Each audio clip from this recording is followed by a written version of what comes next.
Uma alegria estar de volta a esta casa. Muito cedo conheci Deolinda Amorim, era um garoto e ajudava a fazer alguns estudos. E, de acordo com o passar dos tempos, a gente percebe que a doutrina espírita tem uma contribuição ímpar para todos nós. E através do estudo, cujo objetivo que eu vou apresentar aqui é fazer um paralelo de um dos maiores cientistas da psique humana na atualidade, mostrando como a informação espírita e a roupagem científica que o Dr. Frederick Luskin apresenta hoje, num dos maiores centros de pesquisas da humanidade, que é a Universidade de Stanford.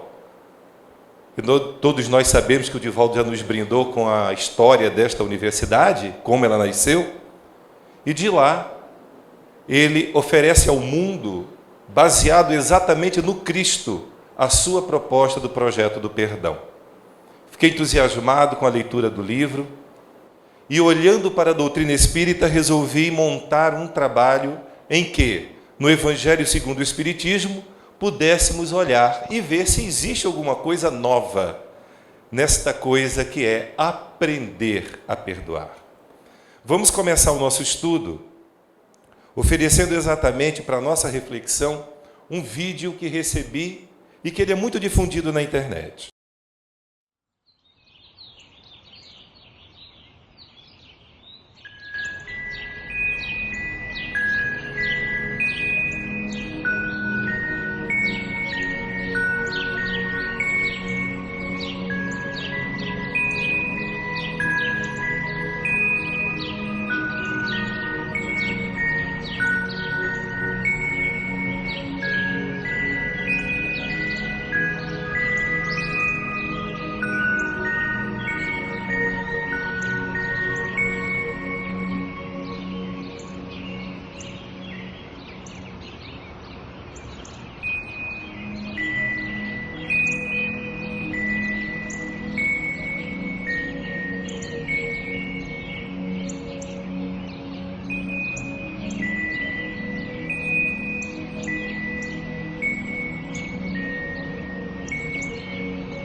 Τι είναι αυτό?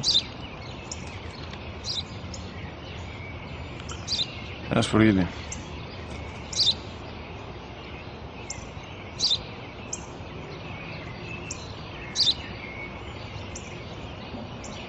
Τι είναι αυτό? Μόλις τώρα στο παπατέρα, σφουργίτη είναι.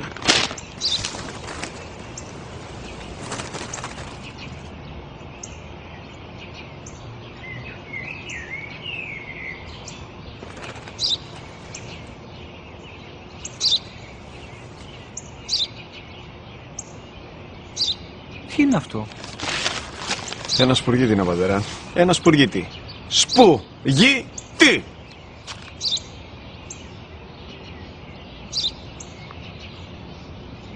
Τι είναι αυτό? Γιατί το κάνεις αυτό το πράγμα, μπορείς να μου πεις? Τόσες φορές σου είπα, είναι ένα σπουργίτη! Δεν το καταλαβαίνεις! Πού πας?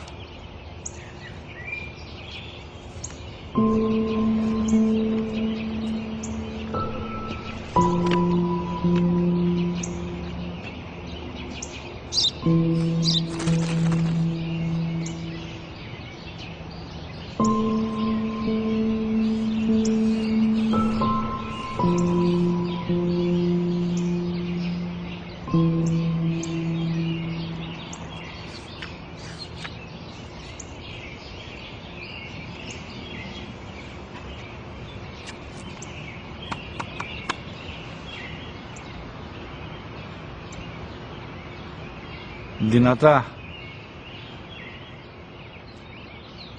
Σήμερα ο μικρός μου γιος που πριν λίγες μέρες έκλεισε τα 3 καθόταν μαζί μου έξω στο πάρκο όταν ένα σπουργίτη ήρθε και κάθισε απέναντί μας. Ο γιος μου με ρώτησε 21 φορές τι ήταν αυτό. Και του απάντησα και τις 21 φορές ότι ήταν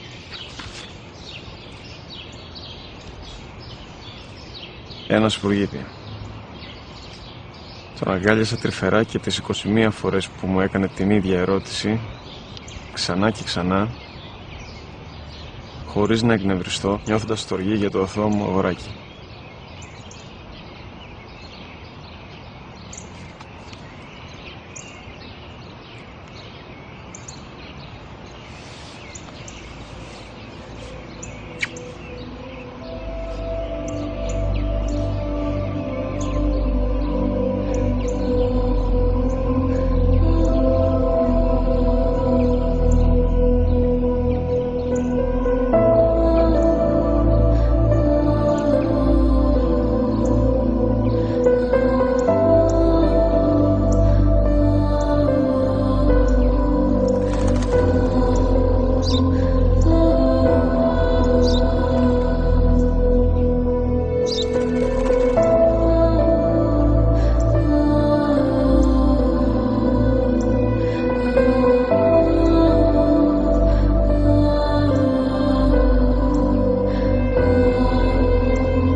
Então, começando o nosso estudo, e foi de grande e excelente ajuda que o professor leu para nós a página do Evangelho, e aqui, para o nosso estudo comparativo, pegamos a ideia central. Então, quantas vezes deverei ou perdoarei a meu irmão? Não apenas 7 vezes, mas 70 vezes 7 vezes. Perdoarás cada ofensa, tantas quantas ela te for feita, ensinarás o esquecimento. Para nós, espíritas, começa aí o grande desafio do perdão. Ora, se nós recebemos a recomendação, e está na obra do Evangelho segundo o Espiritismo, entendermos para perdoar, é preciso também, com a nossa atitude, ensinar o perdão. Esse é o nosso grande desafio. Torna a criatura invulnerável o perdão. Ao ataque de quê? Aos maus procedimentos e às injúrias. Quando nós nos deparamos com estas duas situações, o mau procedimento e a injúria do outro em relação a nós aprendemos que precisamos perdoar. Entre a atitude efetiva do perdão e a intelectualidade do saber que precisamos perdoar, vai individualmente para cada um o tempo do efetivo perdão. Jesus nos coloca uma condição básica. É necessário esquecer. O quê? Esta é a grande pergunta. E foi exatamente aí que o Dr. Fred Luskin resolveu criar o projeto do perdão, nascido da sua necessidade individual, pois que o seu amigo pessoal, o seu amigo de muitos anos, conhecedor de toda a sua história, lhe some da vida. 3 meses depois, num jantar em determinado restaurante na Califórnia, ele encontra um amigo do amigo dele e pergunta o que aconteceu do sumiço daquele amigo tão íntimo. E ele respondeu que ele iria casar-se e que dentro do casamento dele havia um pedido para que ele se afastasse de todas as pessoas, inclusive de Fred Luskin. para que se dedicasse exclusivamente ao casamento. Nem o convite lhe fora remetido, e ele muito menos sabia que o amigo havia casado quando escutou no final da conversa que ele também havia casado e não havia sido convidado. Ele já era mestre em psicologia clínica pela Universidade de Stanford e não conseguiu perdoar o amigo. E pensou: eu tenho uma formação religiosa, sou um psicólogo, tenho várias graduações, pós-graduações, estou mestrado e não consigo perdoar. Por quê? Chegou para o seu centro acadêmico e científico de ensino e teve a coragem de lançar uma estatística para os formandos e para os graduados em psicologia a respeito do perdão. E de posse do resultado desse estudo, olhando para ele próprio, juntamente com o seu orientador, que aqui vai aparecer o nome, ele então cria para ele o mecanismo de entender o perdão para conseguir perdoar. Viu que deu certo com ele, apresentou como tese de doutorado na Universidade de Stanford e ganhou o direito de abrir uma sala e ensinar aos graduandos daquele ano e a todos os psicólogos daquela universidade graduados o projeto do perdão. E foi aí que o mundo se abriu diante do desafio que era entender o perdão que há 2000 anos Jesus nos trouxe. Prestai ouvidos a esta resposta de Jesus. Como Pedro, aplicai-a a vós mesmos. Perdoai, usai de indulgência. Sede caridosos, generosos, pródigos. Talvez aqui. Caridosos, generosos, pródigos e indulgentes. Esteja para nós, os compromissados com a ética da doutrina espírita e com o repetir na nossa atitude do dia a dia, a partir de casa, a compreensão do perdão. Indulgência, caridade, generosidade e sermos aptos, de boa vontade, pródigos em, neste tripé, repetirmos isto. Temos um compromisso como espíritas. O que estamos esperando para praticar este modelo, como Jesus nos ensinou e está nos dito e ensinado no Livro dos Espíritos? Continuando o nosso estudo. Dai, que o Senhor vos restituirá. O quê? Se eu dou perdão a alguém, o que eu terei restituído a mim? Perdoai, que o Senhor vos perdoará. Ah, então eu serei perdoado. Abaixai-vos, tornai-vos humildes, que o Senhor vos elevará. Espíritas, talvez a maior exortação deste parágrafo, deste capítulo, diretamente a nós, os espíritas.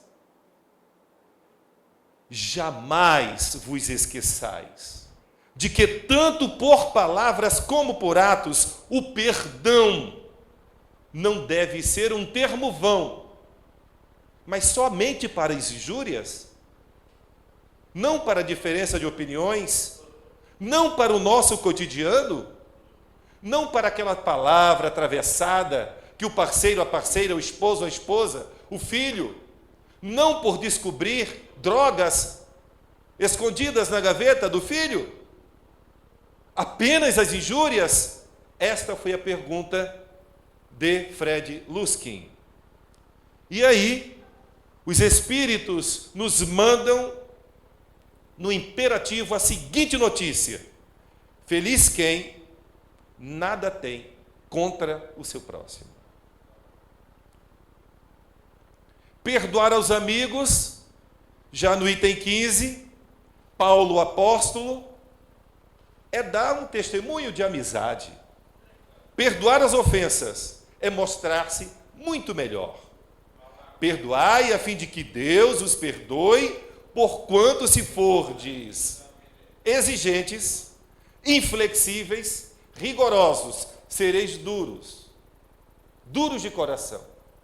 Mas, quando nós nos colocamos na condição de juízes da consciência do outro, esquecidos do nosso passado, de várias vidas sucessivas e da atual, que somos e estamos necessitados da indulgência, da paciência, da caridade, do silêncio do outro em relação a nós, é neste momento que, quando nós não queremos exercitar estas virtudes, nos tornamos duros em relação ao outro. E neste ponto, em contrapartida, Jesus nos ensinou há quase 2000 anos que é necessário ter a consciência de que temos uma vida progressiva, de que precisamos da indulgência e do perdão, e por isso precisamos perdoar. Qualquer que seja a ofensa leve, é preciso esquecer. O esquecimento completo e absoluto é das grandes almas e caracteriza o verdadeiro perdão. Basta olharmos para dentro de nós e nos perguntarmos se temos algo a perdoar hoje. E este homem resolveu então trazer uma contribuição notável. Apresentou o projeto do perdão. Ele que hoje é diretor deste projeto, fundado por ele, pelo seu orientador de tese de doutorado, membro do Centro do Conflito e da Negociação de Stanford, consultor sênior da saúde da universidade, professor adjunto do Instituto de Psicologia Transpessoal de Palo Alto, na Califórnia, tem hoje mais de 10 projetos de pesquisa cientificamente elaborados para que sejam reproduzidos e são em todos os Estados Unidos. Quando ele foi convidado para levar o projeto do perdão para a Universidade de Wisconsin, ou de Viçosa, ele recebeu um convite do seu pastor e amigo pessoal para abranger o projeto do perdão para as mães que perderam na Irlanda do Norte os seus filhos nos atentados terroristas lá. Depois disso, tendo o seu projeto sido elaborado e ali aplicado para algumas mães que foram aquelas que tiveram seus filhos destroçados em explosões pelo ETA, ele foi convidado, ao cabo de seus experimentos cientificamente publicados pela Revista Americana de Saúde e Ciência, para que ele apresentasse o seu projeto do perdão em Serra Leoa para as vítimas daquela guerra civil que se alastra há tantos anos e fazem tantas vítimas da África. O país entendeu que, para alcançar a paz dentro do seu território, era indispensável que todos os sobreviventes, vítimas dos dois lados do conflito, pudessem se perdoar. Foi ele, Dr. Fred Lusky, reuniu os seus alunos, montou o projeto do perdão, entrevistou e sentiu a necessidade daquelas mães e familiares e levou o projeto do perdão para aquele país. O detalhe é que, ao cabo do seu projeto, ele foi convidado pelo governo daquele país para multiplicar e treinar professores, sociólogos, pais, mães sobreviventes do conflito, para, numa rede do perdão em todo o país, levar o indivíduo ao perdão, para, no final disso tudo, conseguir a paz. Depois disso, neste livro que nós estamos apresentando para vocês, que é O Poder do Perdão, ele foi convidado pela Casa Branca para que a Universidade Stanford desse uma resposta para o povo americano que tiveram as suas famílias, dos seus familiares destroçados no World Center. E ele vai, então, em atendimento ao governo americano e monta o terceiro projeto, que era o projeto das vítimas do World Trade Center.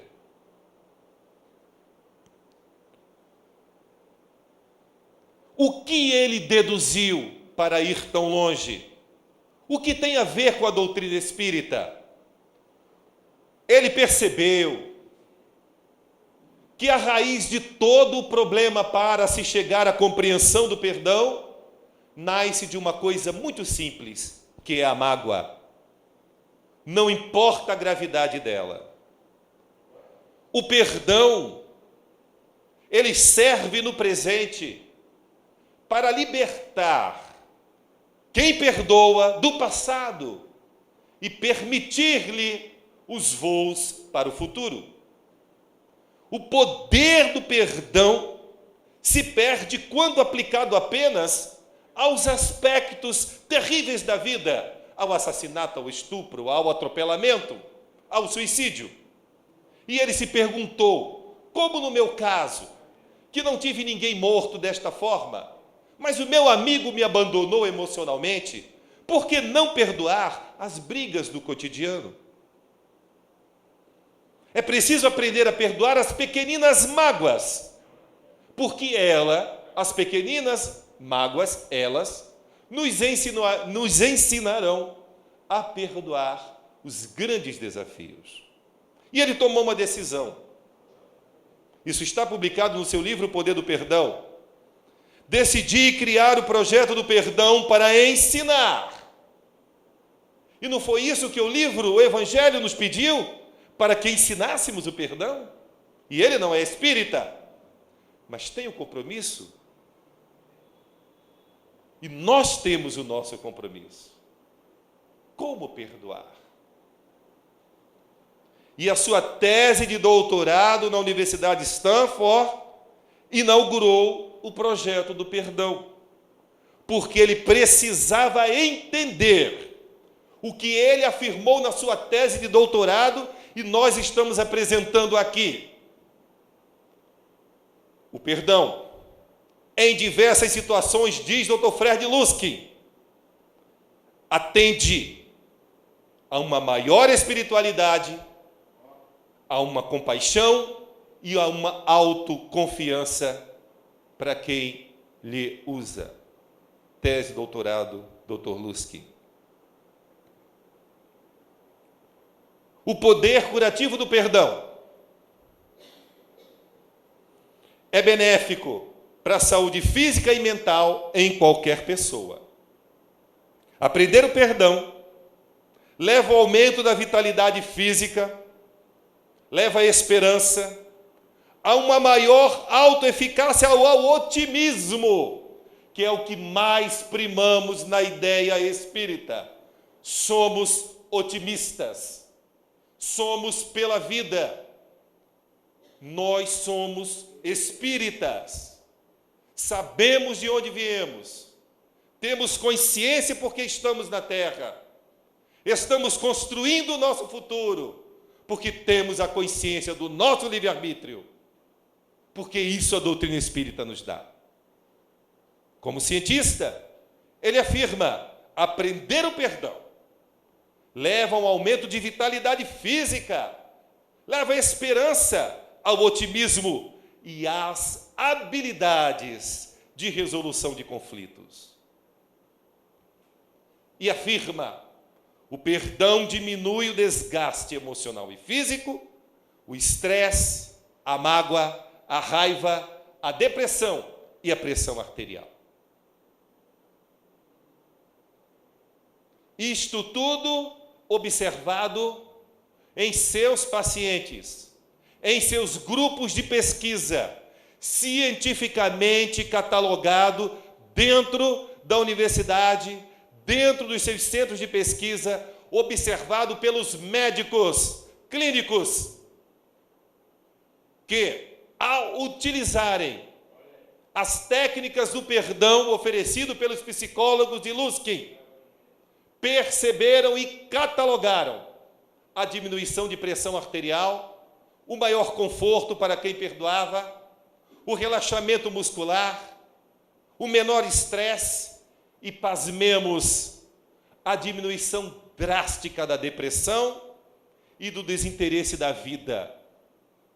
E nós vamos descobrir por que ele conseguiu tudo isso. Uma frase marcante de Luskin: o perdão é uma escolha. Porque numa universidade, aonde o gabarito é o intelectualismo, e num país que dita tecnologia cultural para o mundo, ele não poderia apenas perdoar porque o pastor mandou que ele perdoasse. Ele não poderia ensinar o perdão apenas pelo consentimento do coração, como fazemos porque somos religiosos. Mas ele queria mais. Ele queria entender a estrutura do perdão, o que leva a uma mágoa, para que ele pudesse ensinar como perdoar. Eu me lembro bem dos meus tempos assistindo às aulas do Evangelho segundo o Espiritismo, exatamente neste capítulo, quando eu me perguntei: sei como espírita que preciso perdoar, mas como eu vou perdoar? E ao olhar o desdobramento do livro do Evangelho, percebo que a minha ferramenta é entender que a prática do perdão está ligada à indulgência, à caridade, mas principalmente ao amor. E como espírita, isto me basta: amar para perdoar. Mas este é um homem de ciência, acostumado ao intelectualismo, acostumado a responder perguntas para que as pessoas possam olhar aquilo como uma certeza científica e mudar uma história, como ele mudou das mães que perderam seus filhos nos atentados na Irlanda do Norte, para as famílias que perderam seus filhos na África, seus maridos, seus esposos, seus irmãos, seus tios.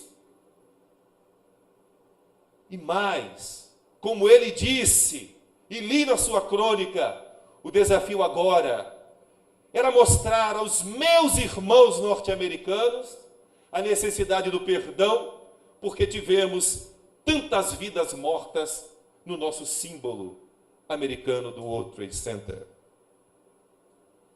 O perdão é uma escolha. Isto é o livre-arbítrio que ensinamos na doutrina espírita. Você faz para estar em paz. Esta é a finalidade do perdão. E aí a advertência: apesar de tudo o que lhe tenha ocorrido. Este é outro segredo de Dr. Luskin. Aonde nós poderemos encontrar esta pesquisa que não é minha? Livros mais editados no Brasil. O que é o perdão? O perdão pode ser treinado no YouTube, aliás. O que é o perdão? O perdão pode ser treinado, a psicologia do perdão, em CD. O que vamos apresentar, os 9 passos do perdão. Em DVD, Perdoar é Bom. E os livros Aprender a Perdoar, o Poder do Perdão, Acabe de uma Vez com o Estresse. E o último livro dele, Aprenda a Perdoar e Tenha um Relacionamento Feliz. Fizemos então, após estudarmos a obra O Poder do Perdão, ousamos criar um gráfico em que pudéssemos entender o pensamento de Luskin. E o resumo na minha proposta é: o perdão permite ao indivíduo desobrigar-se de carregar a afronta a todos os lugares aonde vai. Ele percebeu que toda mágoa nasce de uma afronta. Esta afronta gera uma mágoa. Esta mágoa explode num conflito. Este conflito leva à animosidade, ao rompimento, ao não perdoar.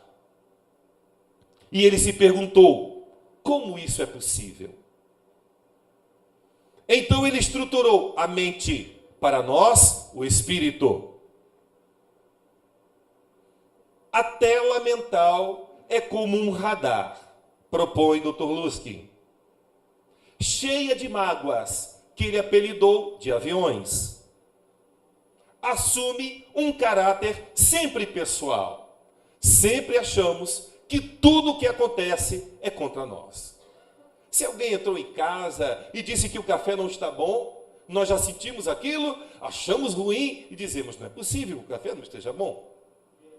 Esquecido que aquela pessoa pode ter dito aquilo simplesmente porque estava com algum problema emocional, não propriamente contra nós, mas nós olhamos para o nosso ego, para a nossa persona, que deveríamos educá-la a partir da proposta do Espírito para o nosso ego, que é o que nos pede a doutrina espírita, dominando as nossas más inclinações, combatendo-a e modificando as nossas atitudes conscientemente para o bem.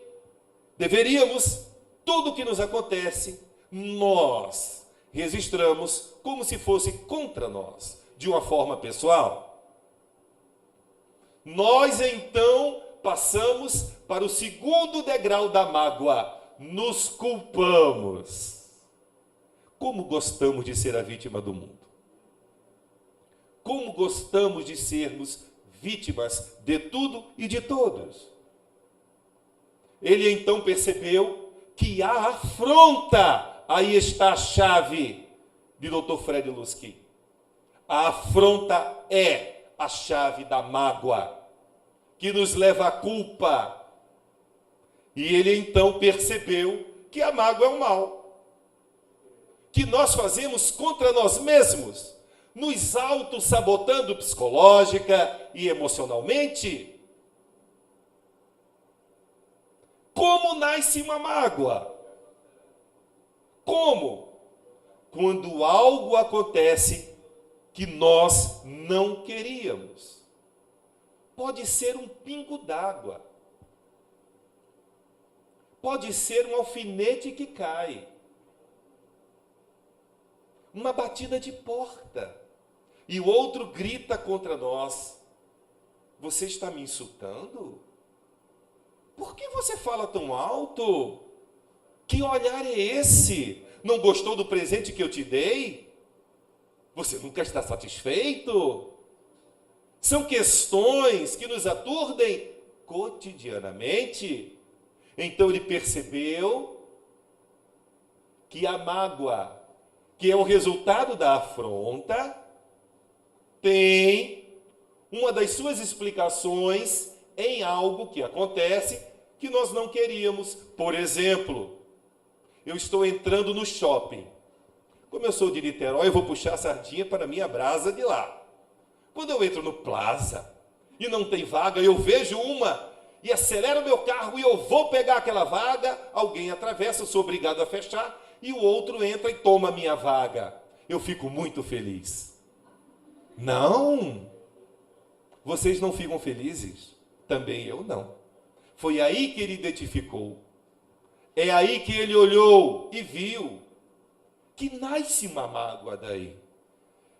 E que eu me permito atrapalhar-me e sabotar a minha alegria de ir ao shopping por causa daquele pequenino incidente. Porque eu acho que é pessoal contra mim. Mas ele tem outros motivos para nascer uma mágoa. E ele descobriu isso cientificamente. Vocês estão olhando aí os dois peixinhos? Pois é, pior é agora, quando alguma coisa ou acontecimento que não esperava se concretiza. O World Trade Center. Um jovem que sai para estudar e junto com outros 11 alunos, colegas, é simplesmente fuzilado em sala de aula. quando alguma coisa ou acontecimento que não esperávamos se concretiza. Quando você tem uma irmã de 17 anos que vai fazer uma prova, e 11h30 da noite alguém liga do Hospital Antônio Pedro dizendo que ela está entre a vida e a morte sem as duas pernas. Quem esperava que aquilo acontecesse?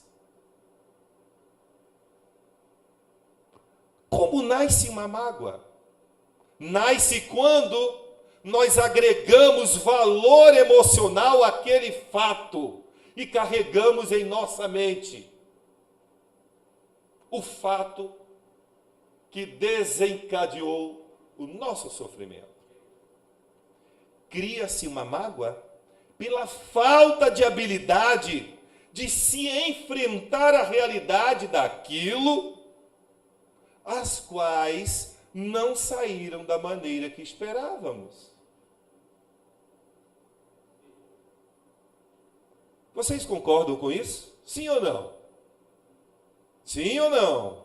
Sim. Gostaram das carinhas? Mas o que não é perdão? É uma pergunta que ele fez. Ele observou que em todos os seus experimentos, as pessoas não sabiam perdoar. E eu gostaria de fazer a seguinte pergunta para todos nós. Sabemos perdoar?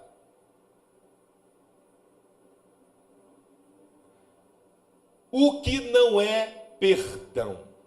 Não é fechar os olhos para a falta de respeito, de amabilidade que convivemos dentro de casa.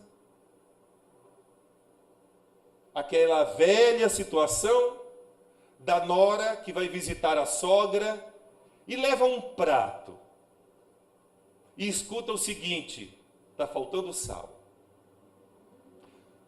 Na visita seguinte, leva-lhe um belo pudim de leite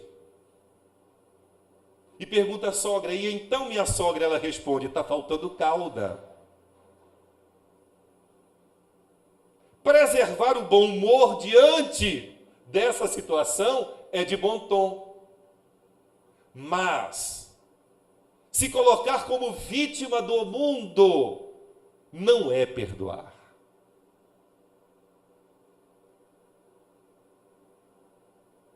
E isto acontece conosco no nosso cotidiano, sim ou não?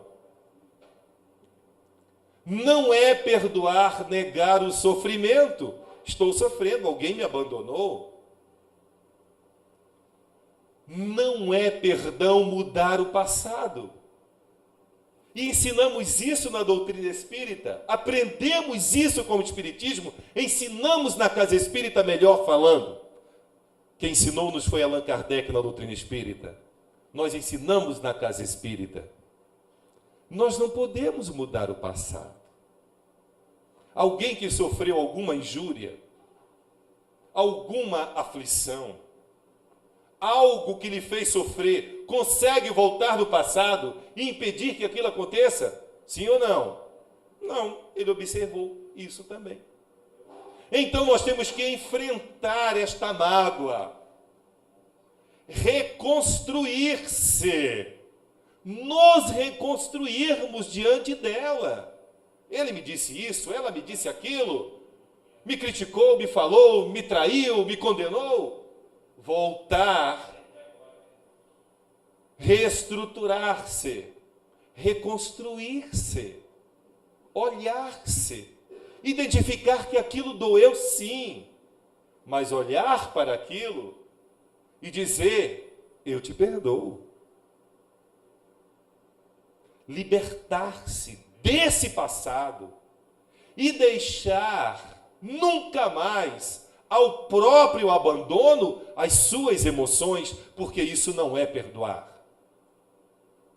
Abandonar-se emocionalmente, fingir que perdoou, até isso o Dr. Lúcio colocou na sua tese, no seu trabalho, no seu projeto.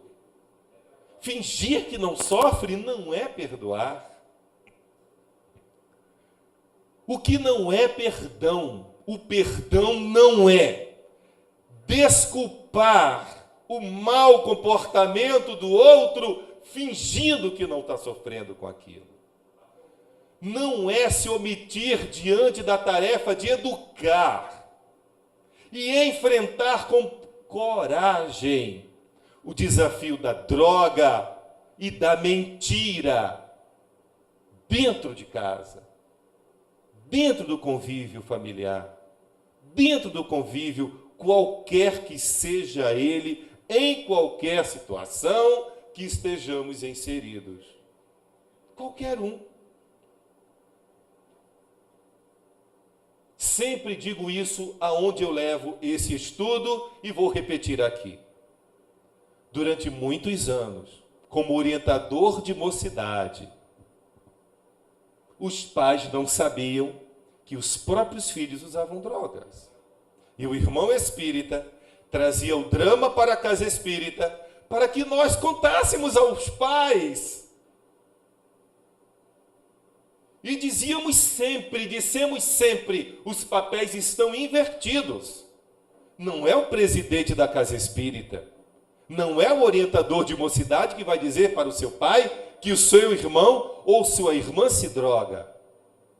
Vocês têm que encontrar uma forma de, em família, buscarem uma solução, buscarem ajuda de psicólogo e psiquiatra, de médico, para enfrentarem juntos este problema. Porque nós aprendemos com os psicólogos espíritas de que quando existe uma pessoa que usa drogas naquela família, toda a família adoeceu. Aquele é o que usa droga, mas todos precisam se reencontrar numa reconstrução familiar. E será que todos têm coragem de enfrentar mesmo este problema? Vivi uma situação muito interessante numa determinada mocidade espírita, que fomos convidados para fazer um trabalho sobre imortalidade. Ao final do estudo, um dos jovens, muito acabrunhados e tristonhos, disse que seu pai havia se matado naquela semana. Como eu poderia dar uma resposta para ele e parar de sofrer? Eu disse, eu não posso. Eu, Neandertal, das cavernas, não consigo. Mas a doutrina espírita, sim. É preciso, primeiro, que você compreenda a imortalidade da alma. Segundo, que você perdoe ao seu pai. Terceiro, que você ajude a todos os familiares, enquanto espíritas, a perdoá-lo. E quarto, eu não sei de onde eu tirei isso tudo, talvez os meus mentores, aprenda a viver o perdão. E eu nem imaginava que um dia estaria falando sobre isso no Instituto de Cultura Espírita. Mas foi assim que foi. Porque as coisas que nos acontecem, que nós não podemos evitar, que é alguém sair da nossa vida, seja pelo motivo que for, e nós não podemos deter a marcha daquela criatura, e temos a obrigação da escolha, viver ou não com sofrimento. O perdão não é negar a mágoa que carregamos ou a raiva que sentimos. Fingir que perdoou. A doutrina espírita nunca pediu a esposa traída que permaneça casada. O espiritismo nunca pediu para o homem traído que permaneça casado. Mas a obrigação do perdão é nos dita enquanto religiosos que precisamos perdoar. A questão é como perdoar. Esse é o meu desafio.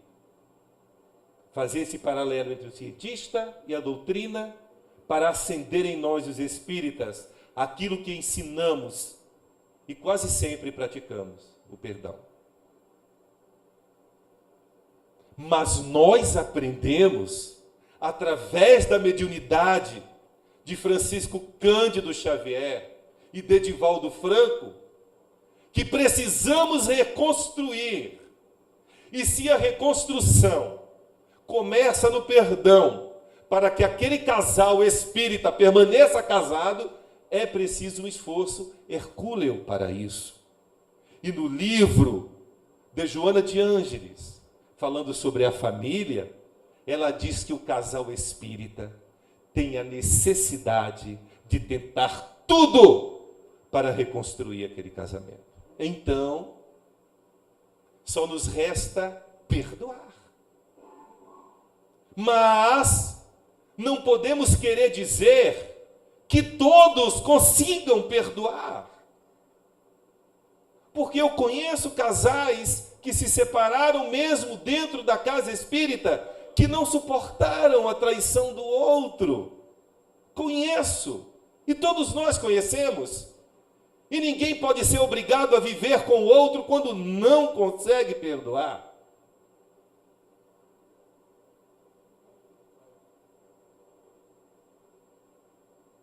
Não existe nenhuma recomendação para anular os nossos sentimentos puros e verdadeiros em nenhuma religião, muito menos na espírita. Então, se precisamos perdoar, precisamos aprender a perdoar. E este foi o ponto em comum que quero apresentar. Porque ele, como cientista, apresentou para o mundo os seus passos para o perdão. Será que pode nos ajudar? Vamos ver? Saiba exatamente como você se sente. É o primeiro passo para o perdão. Eu gostaria de lembrar que vocês têm aí uma folha. E esta folha é para ser lida, relida quantas vezes quiserem. E lembro-lhes que isto está gratuitamente na internet. Que, na minha opinião, um homem como o Dr. Fred Lusky não poderia fazer diferente. E ele tem isso em vários idiomas, porque visitei o seu site pessoal. E está lá, em pelo menos 4, inglês, espanhol, francês e alemão, para quem quiser os 9 passos do perdão. Saiba exatamente como você se sente sobre o que ocorreu e seja você capaz de expressar o que há de errado naquela situação. O que tem de errado comigo? Por que me incomoda tanto?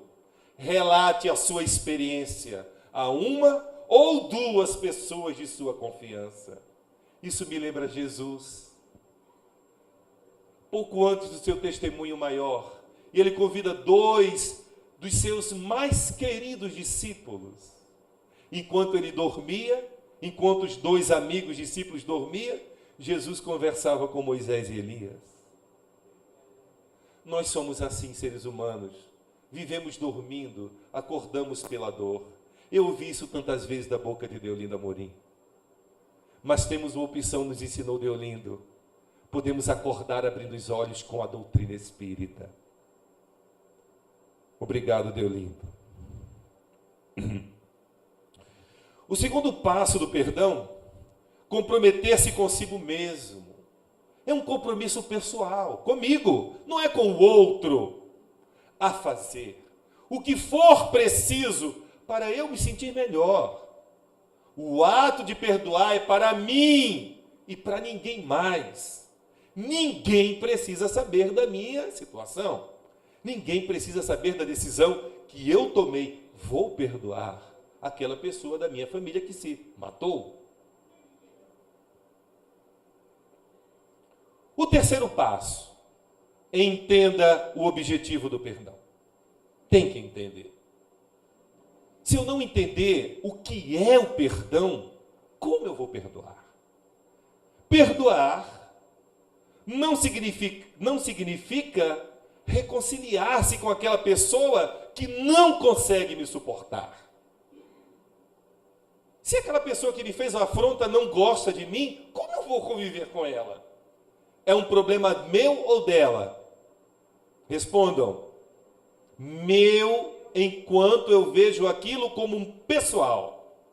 Mas se eu percebo que o problema não é meu, é dela, eu deixo com ela o seu presentinho.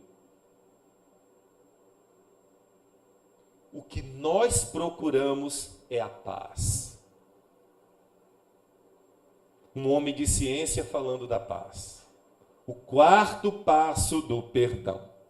Tenha uma perspectiva, isto é, olhe com coragem, de verdade, para o acontecimento que desencadeou a afronta, que nos levou à mágoa, que nos deu conflito, que nos deixou depressivo. Reconheça que o meu aborrecimento, vem dos sentimentos negativos que nego ter. Esse é o problema. Ele identificou com a visão do cientista da psique. Por que eu não consigo perdoar? Porque eu trago maus sentimentos em mim. Quero a vingança. E quando eu reconheço isso, eu passo a trabalhar os motivos em mim enquanto cristão e espírita que não posso me vingar. Porque eu estarei alimentando uma roda de ódio e estarei preso à pessoa. Reconheça que o seu aborrecimento vem desses sentimentos. E no desconforto físico que meu organismo traduz como uma irritação no estômago, uma dor de cabeça. E o Dr. Luskin diz que foi observado cientificamente até tontura, mal-estar, náusea, úlcera e depressão. Eu sofro agora. E não daquilo que me ofendeu ou me agrediu naqueles minutos ou há 10 anos atrás. E aqui está a visão científica do pesquisador. Ele percebeu que a afronta, nós a carregamos tantas quantas vezes queremos nos autopunir. E eu só posso alcançar o quarto passo do perdão se eu entender que eu preciso me livrar do lixo da dor, da causa que me fez sofrer, da pessoa que me magoou, do que eu deixei com que aquela dor fizesse em mim, não no outro. O quinto passo. No momento em que você se sentir aflito, nós pratiquemos técnicas de autocontrole. Evitar o estresse a qualquer custo e atenuar os mecanismos de sofrimento físico do corpo. A meditação, andar pela água, pisando no mar, andar, conversar com as plantas.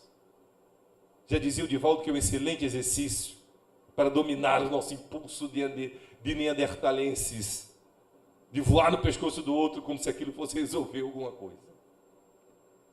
O sexto passo do perdão é um desafio. Desista de esperar que o outro mude. A gente ensina isso, não ensina na casa espírita? Aprendemos no espiritismo, não é verdade? Mas quando nós vamos praticar? Quando? Que nós vamos esperar que o outro mude. Quando? A recomendação do Evangelho segundo o Espiritismo, no capítulo 7 Perfeitos, é para nós. Reconhece-se o verdadeiro espírita pela sua transformação moral e pelos esforços que faz para dominar suas más. Então é para mim, não é para o outro. Eu é que tenho que dominar as minhas más tendências. A reforma moral é minha, não é do outro. Então, eu não tenho que me preocupar com o outro. Lembre-se que você pode esperar saúde, amizade e prosperidade e se esforçar para conseguir. Porém, você sofrerá se exigir que essas coisas aconteçam quando você não tem o poder de fazer isso acontecer. E eu vou citar um exemplo simples. Nós amamos da mesma forma todos os nossos filhos? Sim ou não? Olha, nós estamos numa casa espírita, não vale mentir. Eu vou repetir a pergunta porque ela é muito difícil. Nós amamos com a mesma intensidade todos os filhos? Sim ou não? Ah, que beleza. Não. Se disséssemos sim, nós não estaríamos de certo, sendo honestos. Porque tem sempre alguém, em especial aquele monte de netos e netas, que aquele neto, aquela neta, quando olha para a gente nos nossos olhos e diz vovô ou vovó, e a gente então, do pedestal de alguns anos, a gente se derrete e diz assim: diz, meu filho, o que eu faço. Aliás, existe um ditado que avô só serve para estragar neto e neta, não é verdade? Mas esqueceram de dizer que o coração do avô e da avó é mãe ou pai duas vezes. E quando um neto pede, o mundo tem que vir ao neto. Sim ou não?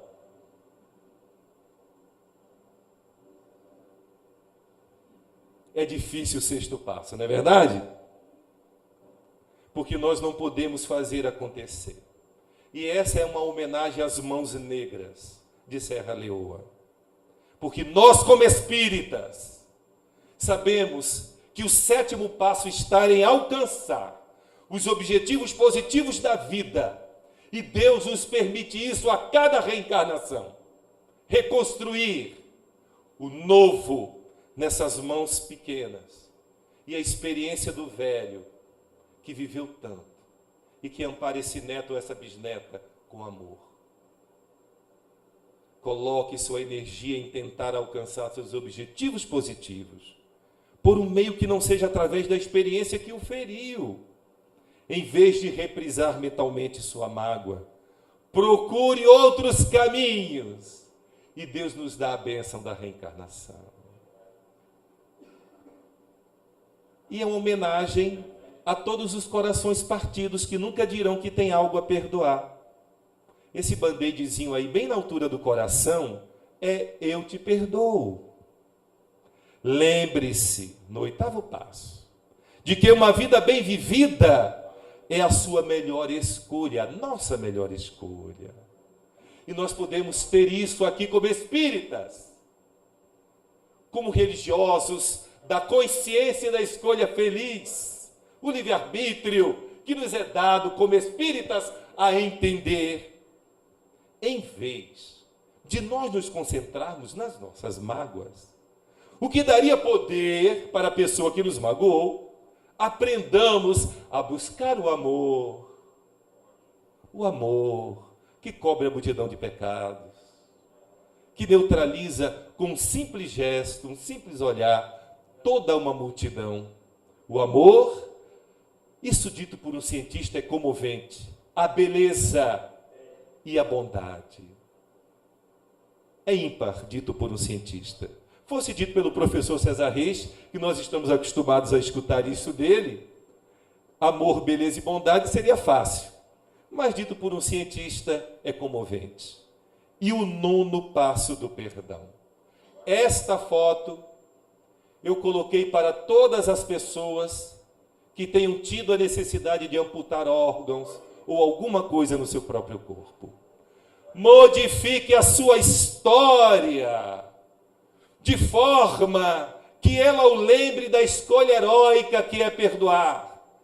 Passe de vítima a herói da sua própria história. Esta mãe que teve câncer no peito direito, recebeu a recomendação do seu médico para não engravidar. E ela disse: eu escolho a vida. E já que eu não tenho peito direito, eu tenho peito esquerdo para dar a vida a meu filho. Eu escolhi a vida. E ela foi tema de uma das maiores campanhas contra o câncer de mama que a humanidade já viu.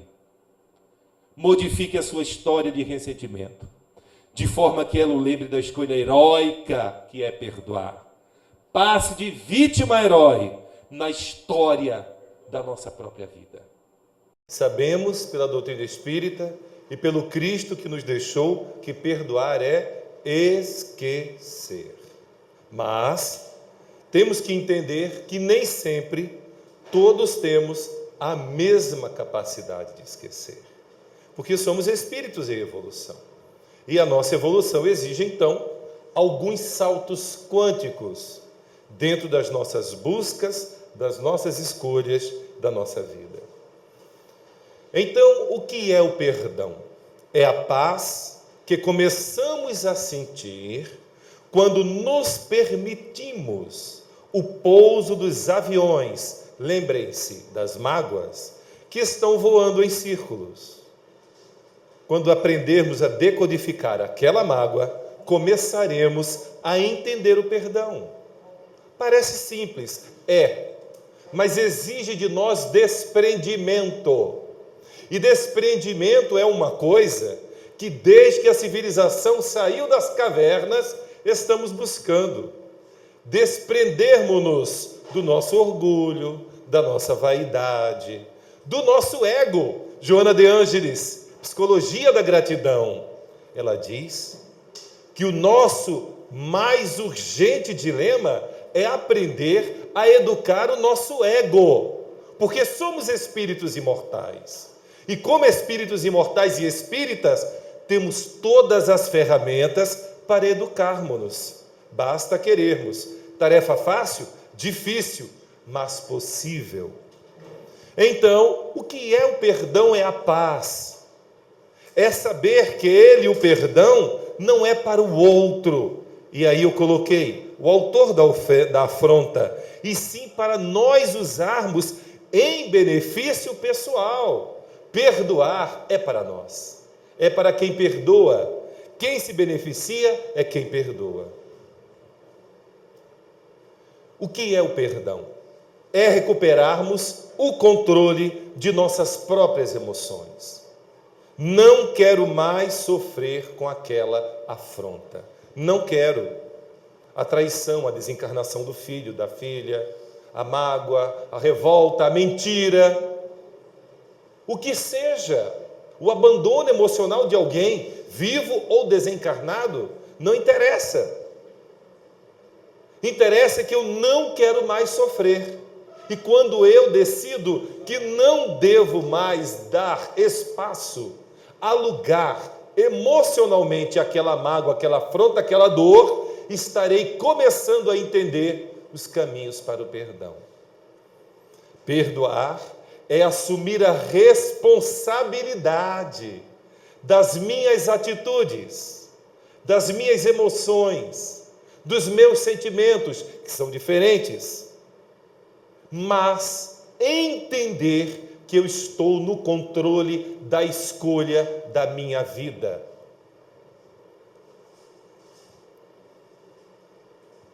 Este símbolo, tentei traduzir o que entendi daquilo que ele define como perdão. Perdão é a experiência da paz e da compreensão, que pode ser sentida, construída no momento presente. É o primeiro passo para se viver uma nova história. Quando eu li esta frase, quando pesquisei na sua obra, que marca o seu projeto do perdão em Stanford, que é este livro, O Poder do Perdão, que este é o nome do projeto em Stanford, eu fiquei impressionado com a frase de Chico Xavier, que no filme Chico Xavier, o seu diretor Daniel Filho soube traduzir como ninguém e deu a esta frase uma dimensão mundial, senão universal. Muito embora eu não possa voltar atrás, diz-nos Chico, e escrever um novo começo, eu posso iniciar agora e escrever um novo final. Francisco Paula de Cândido Xavier. E isto me lembra Dr. Luskin. Você está escrevendo os primeiros passos da sua nova história. O que é o perdão agora para os espíritos benfeitores da nossa doutrina espírita? Quando traçamos este paralelo, nosso objetivo era alcançar e vermos que a verdade é uma só. E que mesmo escrito pelas mãos de Emmanuel há mais de 50 anos, segurando o lápis de Chico Xavier, Emmanuel nos diz: a coragem do amor cria a bênção do perdão.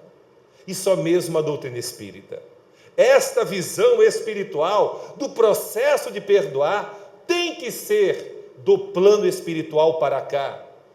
Somente alguns poucos privilegiados pelas suas experiências evolutivas são capazes de decodificar intelectualmente o que Emmanuel escreve pelas mãos abençoadas de Francisco Paulo de Cândido Xavier.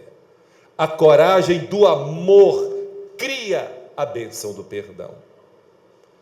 E esta frase basilar deste espírito apaixonado que deixa na terra o seu noivo, Arnaldo Rocha, escreve para ele no momento de depressão, pelas mãos do Chico, de madrugada.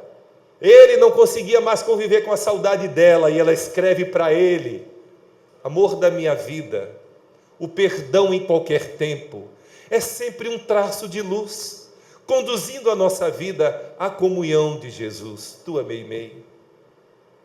O perdão do Senhor é sempre transformação do mal no bem, com renovação de nossa oportunidade de luta e resgate no grande caminho da vida. Meimei e Joana, nossa benfeitora querida, quem guarda rancor, coleciona lixo moral e, consequentemente, termina dodói, enfermando. Perdoa, porquanto seja o que for e a quem for. O perdão beneficia aquele que perdoa, por propiciar-lhe paz espiritual, equilíbrio emocional e lucidez mental. E aí, eu me utilizo de você, Joana de Ângeles, para parabenizar o Dr. Fred Luskin, que não é espírita e não tem obrigação de ser, mas diz, dentro do seu projeto de pesquisa, e hoje, exemplo para todas as universidades americanas e o mundo, no seu projeto do perdão, ele diz que a finalidade do perdão é a paz e o amor. E Joana diz, perdoa, seja o que for e a quem for. O perdão beneficia aquele que perdoa, como o Dr. Luskin afirma, por propiciar-lhe a paz espiritual, equilíbrio emocional e lucidez mental. É sempre bom perdoar, mas feliz é quem perdoa. Evangelho segundo o Espiritismo.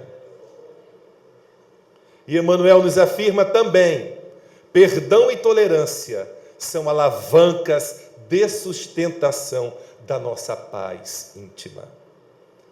De novo, Joana, aceitando os teus limites, os nossos limites, e perdoando-nos os erros, mais facilmente treinaremos o perdão em referência ao outro.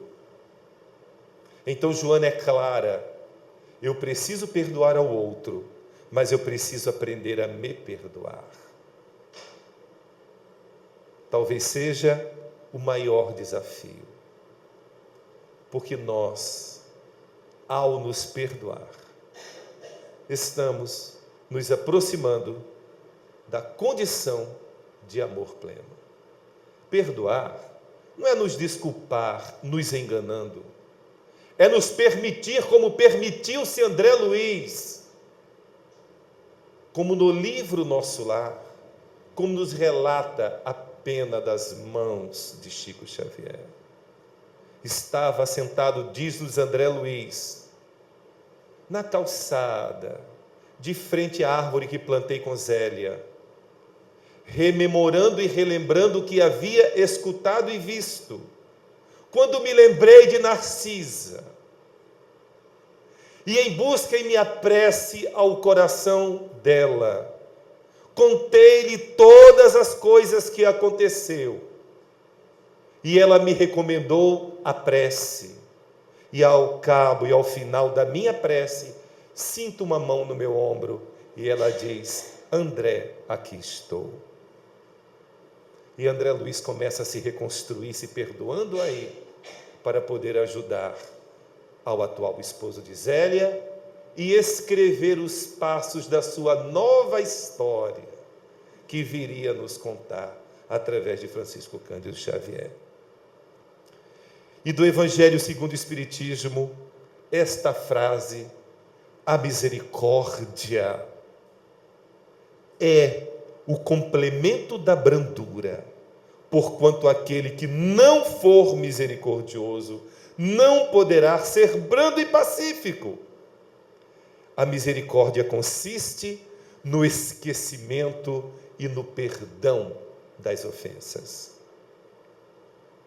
E agora, eu gostaria que vocês nos acompanhassem no segundo texto desse trabalho memorável, que aprendi com um amigo que nos convidou a aceitar a ausência dele, mesmo vivo, o nosso querido Valmency.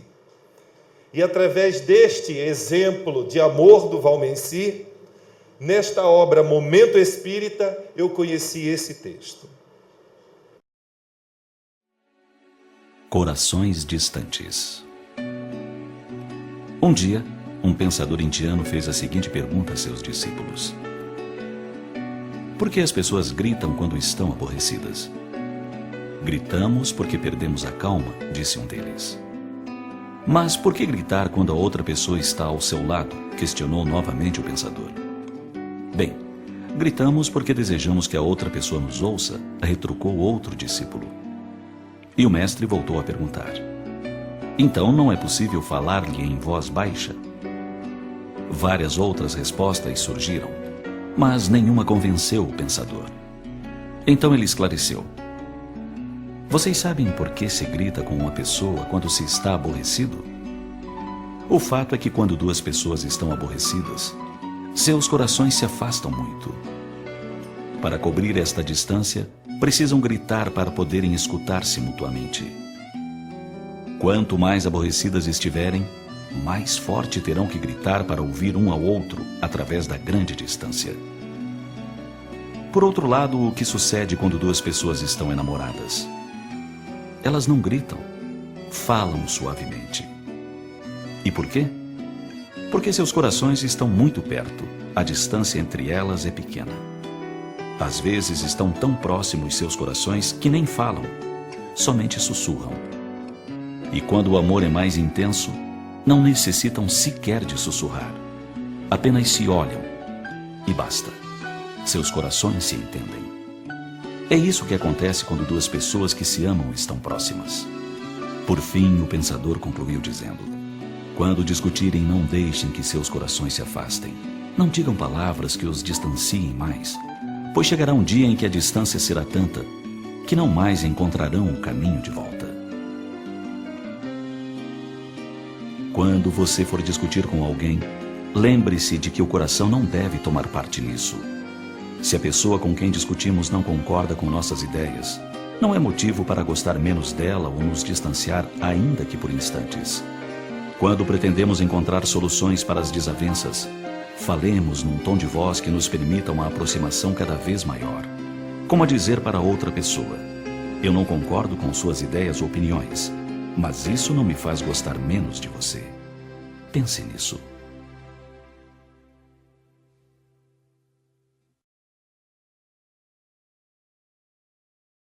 Concluindo o nosso estudo, de André Luiz, Sinal Verde. Este livro me acompanha desde os meus 17 anos. Quanto mais avança a ciência médica, mais compreende que o ódio em forma de vingança, condenação, ressentimento, inveja ou hostilidade está na raiz de numerosas doenças e que o único remédio eficaz contra semelhantes calamidades da alma é no específico perdão, no veículo do amor. E de Francisco Cândido Xavier, como não poderia deixar de ser, Jesus só pediu que nos amássemos uns aos outros. Muito obrigado.